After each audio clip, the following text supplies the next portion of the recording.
30 juin 1764. Un vent tiède balaie les vallées du Gévaudan. Dans cette région du sud de la France, il fait encore doux au début de l'été, au moment où le soleil se couche. À cette heure de transition, les futaies de pins, de chênes et de bouleaux baignent dans une lumière orangée. Quelques voix s'éteignent, celles des oiseaux, d'autres s'élèvent, celles des grillons nocturnes. Et le murmure des ruisseaux forestiers résonne au milieu des mousses et des ombres. Quand vient la nuit, un frisson parcourt toujours les bois sauvages, comme un secret transmis d'arbre en arbre qu'aucune oreille humaine ne doit entendre. Dans un pré à la lisière de la forêt, Jeanne fait paître le troupeau de sa famille. Elle a 14 ans et s'occupe du bétail pendant que ses parents sont au champ. D'ordinaire consciencieuse, elle ne voit pas cette fois le ciel s'assombrir, ni la brume monter lentement sur la plaine. Au lieu de rentrer à la maison, elle flâne parmi les fleurs et leur odeur sucrée retient son attention. Sous ses yeux, de grandes nappes de bruyère et de genêt s'étalent en touffes jaunes et violettes. Elle serpente dans ce labyrinthe de couleurs, laissant traîner sa main pour caresser les pétales et cueillir les plus belles au passage. Perdue dans ses pensées, elle ne se rend pas compte qu'elle s'éloigne un peu trop de ses vaches. Le tintement de leurs cloches semble si lointain maintenant, leurs mugissements apeurés lui paraissent irréels. Et pourtant le troupeau tente bel et bien de l'avertir en poussant de longs cris désespérés. Car derrière la jeune fille, une silhouette menaçante vient de sortir de la forêt. Profitant de la pénombre dans laquelle la plaine plonge chaque seconde un peu plus, elle s'approche silencieusement, à petits pas feutrés. Jeanne a le dos tourné, le sourire aux lèvres et le nez dans ses fleurs, elle se demande à qui elle offrira son bouquet au village. Quand tout d'un coup, un frémissement lui traverse l'échine et remonte dans sa nuque jusqu'à la racine de ses cheveux. La peur soudaine, inexplicable, irrépressible de la mort. En un instant, son champ de vision se tord et se déforme. Chaque muscle de son corps se fige, comme pris dans la glace. Ses jambes ne la portent plus. Son souffle se bloque dans sa gorge. Elle ne peut plus bouger, mais elle sent très clairement qu'elle n'est plus seule dans ce pré avec ses vaches. Quelqu'un ou quelque chose les a rejointes. Et cette présence se trouve juste derrière elle. Un grognement et un filet de salive qui dégouline dans l'herbe humide, c'est tout ce que la jeune fille entend, avant d'être subitement projetée sur le ventre. Une douleur insupportable irradie aussitôt tout son cou. La tenaille brûlante d'une mâchoire que rien ne peut desserrer. La morsure est précise. Jeanne n'a aucune chance. Elle a à peine le temps de se débattre que son esprit sombre déjà comme une pierre au fond d'un lac. Et en quelques giclées, son bouquet de fleurs fraîches prend la couleur du sang. Ce soir de juin 1764, Jeanne Boulet meurt, attaquée par une étrange créature. Elle est la première victime, mais loin d'être la dernière. Car bientôt la région du Gévaudan va trembler. Et dans la France entière, on ne va pas tarder à se poser la même question. Quelle est cette bête qui sème la mort sur son passage ?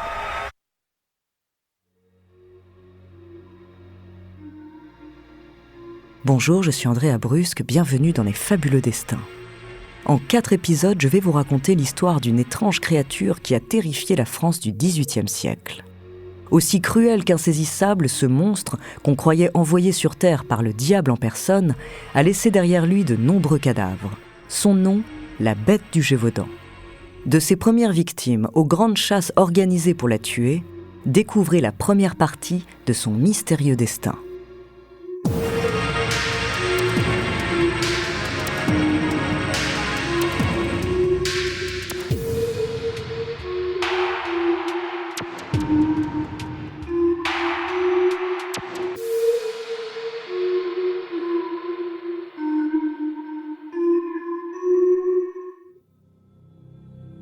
Le Gévaudan correspond à l'actuel département de la Lozère, au sud-est de la France. C'est un territoire rural, hostile, aux forêts denses et au relief montagneux. Sous l'Ancien Régime, dans les années 1760, ses habitants sont pauvres. Ils vivent principalement de l'élevage et des fruits de leurs récoltes.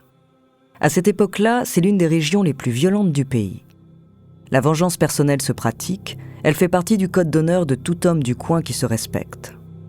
Et puis les vols, viols et meurtres y sont nombreux dans les villages ou sur les sentiers de campagne. Dans le Gévaudan, on vit de peu et on reste sur ses gardes. Alors quand on retrouve le corps mutilé de Jeanne Boulet au début de l'été 1764, personne n'y prête vraiment attention. Certes, les marques dans son cou sont étranges, on croirait la morsure d'un animal, mais lequel ? Dans ces contrées, il n'y a rien qui puisse inquiéter l'être humain, pas même les nombreux loups qui rôdent dans les forêts environnantes. Les loups ont peur des hommes, surtout depuis qu'on les chasse. Il suffit de leur jeter une pierre ou de crier en levant les bras pour les voir s'enfuir aussitôt. Les moutons ou le bétail, c'est autre chose, des proies plus faciles. Mais aucune des vaches que gardait Jeanne n'a été attaquée. En réalité, le mystère entourant la mort de la jeune fille n'intéresse pas grand monde. Début juillet, on l'enterre modestement et on passe à autre chose. Seulement quelques semaines plus tard, les habitants du Gévaudan entendent parler d'une autre victime. Une jeune fille, elle aussi âgée de 14 ans, retrouvée déchiquetée non loin du pré où Jeanne est morte. Et puis une autre dans une forêt à la fin du mois d'août. Et d'autres encore, début septembre. Des enfants, des jeunes femmes, les habits déchirés parfois et la nuque ouverte en deux. Cette fois, les meurtres ne passent pas inaperçus. À l'église, le prêtre met en garde. Les péchés sont toujours suivis d'une punition. C'est la main de Dieu qui s'abat sur les brebis égarées. Et dans les chaumières, une étrange rumeur commence à naître. Une créature infernale rôde dans le Gévaudan, une créature que l'on appelle désormais la bête.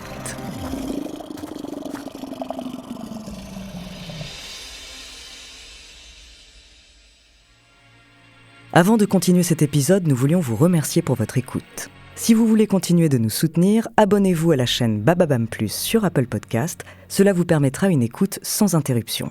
Ou bien écoutez ce message de notre partenaire sans qui ce podcast ne pourrait exister. On se retrouve tout de suite après.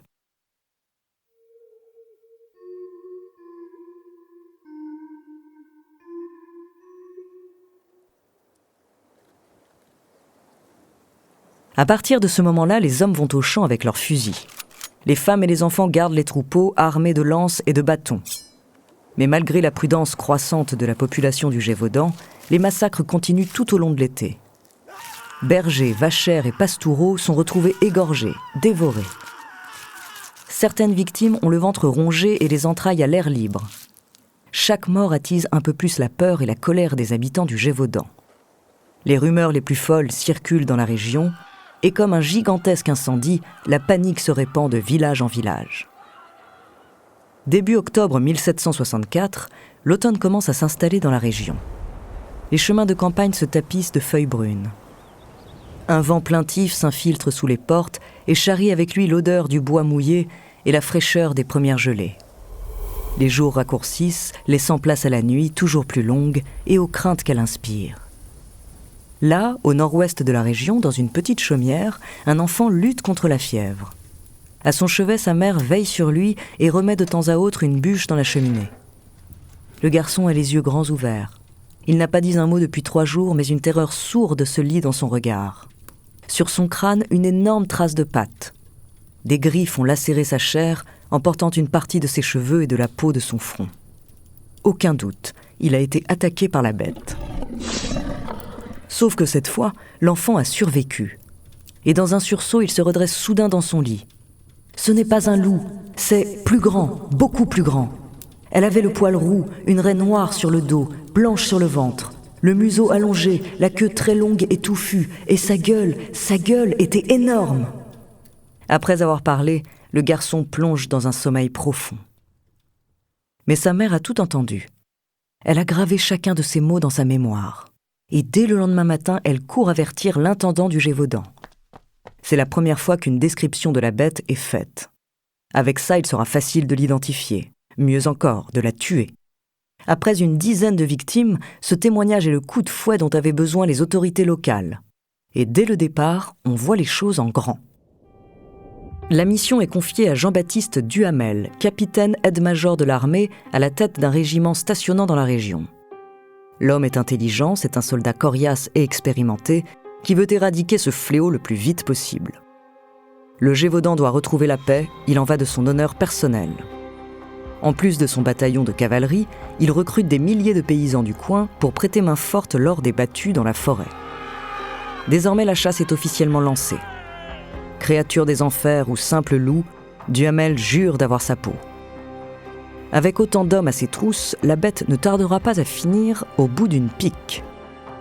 Il s'imagine même empailler sa dépouille pour décorer son salon. Mais les choses ne vont pas tout à fait se passer comme prévu. Car en réalité, l'affaire est sur le point de prendre une toute autre tournure. Et le Gévaudan n'a pas fini de compter ses morts.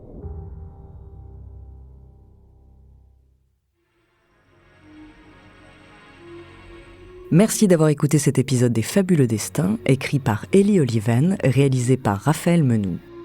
Dans le prochain épisode, je vous raconterai les premiers échecs des chasseurs et l'implication de la presse et du roi de France dans l'affaire. En attendant, si cet épisode vous a plu, n'hésitez pas à laisser des commentaires et des étoiles sur vos applis de podcast préférés.